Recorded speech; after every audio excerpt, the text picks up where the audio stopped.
Madame, Monsieur, bonjour et bienvenue sur Vox Africa. Je suis Fanny Wegscheider. Votre point quotidien sur l'actualité africaine et internationale, c'est tout de suite dans Vox Flash.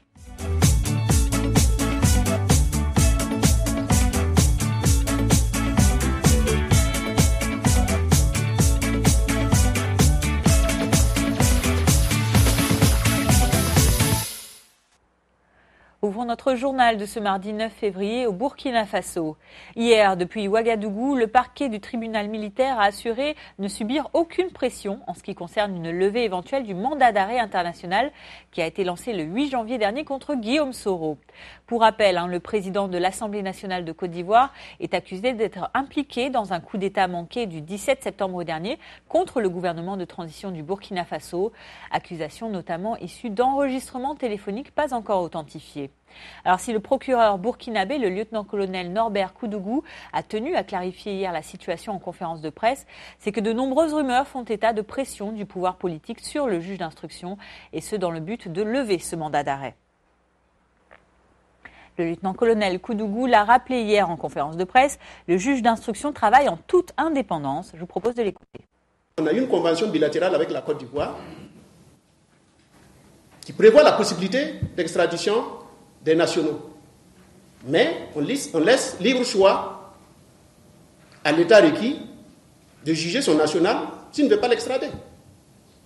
Ça, c'est compris dans une convention. Nous avons signé, c'était en 2014. L'exécutif optait pour la voie diplomatique, le judiciaire aussi fait son travail. Il n'y a pas de problème. Jusqu'à preuve du contraire, nous n'avons pas encore authentifié ces écoutes. Ce que vous avez entendu, c'est ce que nous aussi on a entendu. Je vous ai dit la dernière fois ici, ça y est toujours sous scellé. Lorsque nous aurons les compétences nécessaires pour authentifier, parce que là aussi il y a une procédure à suivre. Si vous faites mal les choses, c'est nul. Allez-y comprendre qu'on a pu lancer les mandats sans informer le président du Faso qui est quand même la première personnalité de ce pays. Dans d'autres pays, ça ne peut pas se comprendre. Qu'un mandat puisse être émis sans que le premier responsable de ce pays ne soit informé. Et à noter que si les syndicats de magistrats burkinabés ont déclaré prendre acte de la volonté du président Kaboré de normaliser ses relations avec les États amis comme la Côte d'Ivoire, notamment par une gestion diplomatique de la situation, ils ont toutefois insisté sur le fait qu'une telle approche ne doit pas porter atteinte à la séparation des pouvoirs et à l'indépendance du pouvoir judiciaire. Justice toujours, cette fois-ci au Sénégal. Nous vous le disions hier soir dans notre journal Vox News, le procès de l'ancien président tchadien Hissène Habré a repris hier à Dakar après 2 mois d'interruption. Monsieur Habré, rappelons-le, jugé devant le tribunal spécial des chambres africaines extraordinaires pour des crimes contre l'humanité commis entre 1982 et 1990.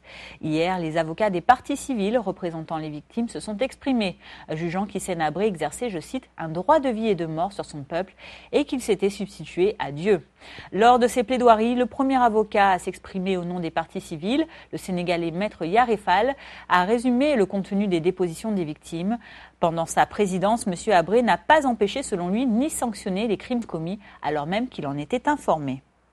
Si hier, les avocats des parties civiles ont convenu que l'ancien président n'était pas l'instigateur des crimes dont il est accusé, pour eux, il en porte néanmoins la responsabilité. Écoutez. Bon, on a eu 50 jours d'audience avec 93 témoins. Maintenant, c'est au tour des avocats. D'abord des parties civiles, ensuite le procureur et puis la défense pour plaider.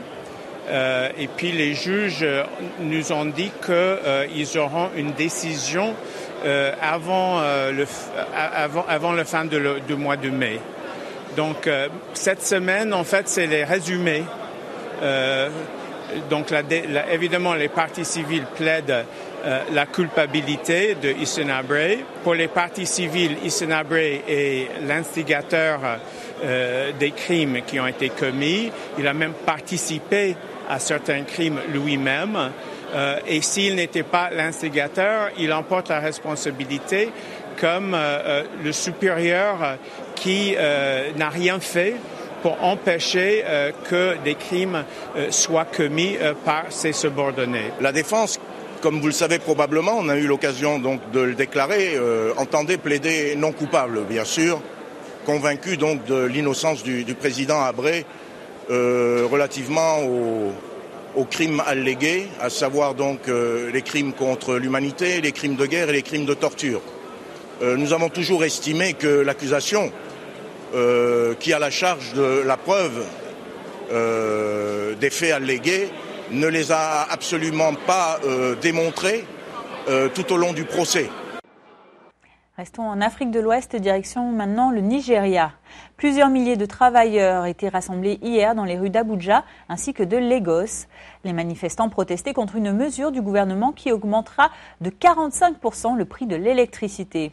La manifestation à Abuja, organisée par les deux principaux syndicats nigérians, était la première du genre depuis l'arrivée au pouvoir du président Muhammadu Buhari. Après s'être réunis devant les bureaux de la Compagnie nationale d'électricité, les manifestants ont marché jusqu'à l'Assemblée nationale où ils ont scandé leurs slogans comme notamment des mesures économiques anti-pauvres selon eux. Le président du Congrès nigérian du travail s'est lui entretenu avec le président du Sénat, Bukola Saraki. Le syndicaliste s'est dit déçu par la Commission nationale de régulation de l'électricité qui l'accuse de jouer le jeu des entreprises de production et de distribution d'électricité. Le ministre de l'électricité du Nigeria a expliqué la semaine dernière devant le Parlement que cette hausse de prix était nécessaire pour améliorer la production d'électricité dans ce pays qui est le plus peuplé d'Afrique, mais qui est parfois soumis à plusieurs journées de coupure ou de délestage. Problème pour les syndicats à l'initiative de la manifestation, cette hausse de prix arrive en pleine crise économique alors que le cours mondial du pétrole s'effondre. Tout d'abord, je peux dire que c'est clairement illégal. Pourquoi ? Parce que le problème vient même de la compétence du tribunal. Le tribunal a émis un avis pour que l'agence de régulation n'augmente pas les tarifs. Notre demande en tant que travailleurs nigérians, c'est que si vous augmentez les prix de l'électricité, le salaire des travailleurs doit aussi augmenter. Nous sommes les travailleurs les moins payés du monde. Moins on nous paye et plus on nous taxe. Vous augmentez les tarifs sans avertir les travailleurs. Ça nous affecte et ça affecte notre famille. Au même chapitre, signalons par ailleurs que le président américain Barack Obama a promulgué hier une loi d'aide à l'électrification de l'Afrique. Adoptée la semaine dernière par le Congrès, cette loi exige désormais de l'administration américaine d'inciter le secteur privé ainsi que les organisations internationales à investir en Afrique afin de fournir l'électricité à 50 millions d'Africains supplémentaires. La loi ne prévoit pas en revanche de débloquer de nouveaux fonds. Selon le républicain Ed Royce, en tout cas 70% de la population d'Afrique subsaharienne n'a pas accès à l'électricité. Cela représente environ 600 millions de personnes. Retour au Nigeria où l'insurrection des islamistes du groupe Boko Haram a chassé de chez eux près de 2 600 000 personnes. À Maïdougouri, les déplacés espèrent rentrer prochainement chez eux, mais ils restent tout de même tiraillés par la peur de ce retour. Reportage. L'histoire de Bitrus est l'une des rares à bien se terminer. Bitrus a retrouvé sa femme dans l'un des nombreux camps de déplacés de Maïdougouri, heureux qu'elle ait survécu à Boko Haram. Plusieurs mois plus tard, ils vivent toujours avec leurs jumelles dans ce camp. Et il reste hors de question pour eux de retourner chez eux à Baga, à l'extrême nord du Nigeria. Si aucune mesure n'est prise, comment je peux rentrer ? Pourquoi me jeter dans la gueule du loup ? C'est seulement une fois que Baga sera sécurisé et que tout sera rentré dans l'ordre qu'on pourra y retourner. Maisons brûlées et pillées, bétail volé, les déplacés de Boko Haram ont tout laissé derrière eux pour se réfugier à Maïdougouri. Dans ce camp, certains sont passés dans leur village récemment dans l'espoir de s'y réinstaller. Ils sont revenus en découvrant l'étendue des dégâts et de l'insécurité. Boko Haram est dans mon village. Les habitants ont fui, mon enfant a fui mais mon mari a été tué. Si on rentre et les insurgés sont partout, comment allons-nous faire ? Notre village est envahi par Boko Haram. Le président nigérian a assuré que Boko Haram était techniquement vaincu, mais de nombreux territoires sont encore à la merci des insurgés. La reconquête par l'armée risque encore d'être longue, retardant la reconstruction des villes et villages assiégés. Pour de nombreux déplacés, la seule solution est de rester dans les camps. Ils ne veulent pas rentrer chez eux. La raison pour laquelle ils ne veulent pas rentrer chez eux, c'est que leur maison a été brûlée. Ils n'ont rien. Certains sont partis, puis revenus faute de nourriture. Ils doivent se résoudre à revenir au camp. L'insurrection de Boko Haram a fait au moins 17 000 morts et plus de 2 600 000 déplacés. Selon un comité mis en place par le gouvernement, à court terme, 1 milliard de dollars serait nécessaire pour réhabiliter le nord-est du Nigeria. Un véritable défi pour le pays, au moment où les caisses de l'État sont vides à cause de la chute des cours mondiaux du pétrole. À l'international, les forces du régime du président syrien Bachar al-Assad ont repris le village de Kafine, situé au nord d'Alep. Aidée par les frappes aériennes russes, l'armée syrienne a repris aux rebelles toute une série de localités de cette province, et ce seulement une semaine après le début de leur offensive. L'armée a notamment progressé hier également vers la ville de Tal Rifat, l'un des 3 derniers bastions rebelles dans le nord de la province. Les soldats syriens y ont infligé d'importantes pertes aux rebelles qui seraient désormais, selon leurs termes, pris en tenaille par l'armée du régime, par les forces kurdes, mais aussi par le groupe État islamique. L'aspect négatif de ces assauts, toutefois, de nombreuses pertes de vies humaines parmi les civils. Hier, justement, des raids sur le quartier rebelle de Salehin à Alep ont fait 10 morts, selon l'Observatoire syrien des droits de l'homme. Et environ 350 000 civils sont encore prisonniers dans l'est de la ville, bombardés tous les jours par l'armée de l'air du régime et plus récemment par les Russes. Non loin de là, la Turquie continuait hier à contenir à sa frontière des dizaines de milliers de civils qui fuient justement les combats entre l'armée syrienne et les rebelles à Alep. La Turquie, sommée par l'Union européenne d'en faire plus pour ralentir le flux des migrants vers l'Europe, a annoncé que la frontière serait ouverte si c'était nécessaire. Écoutez. Il a été blessé il y a 1 mois, presque 1 mois, et on n'a plus de maison où vivre. Je vous promets, j'ai vu des gens dormir sur la route, affamés. Il n'y a pas de nourriture, rien du tout.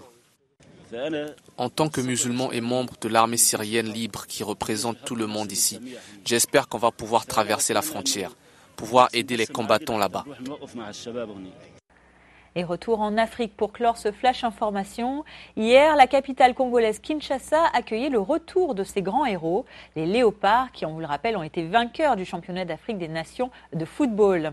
Les joueurs ont été accueillis par une marée humaine à Kinshasa, et ce, dès leur arrivée à l'aéroport Njili, où ils ont fièrement brandi leur coupe à la sortie de l'avion, comme vous le voyez sur ces images. Les supporters en liesse les ont ensuite suivis tout au long de leur parcours, depuis l'aéroport de Njili et jusqu'au centre-ville.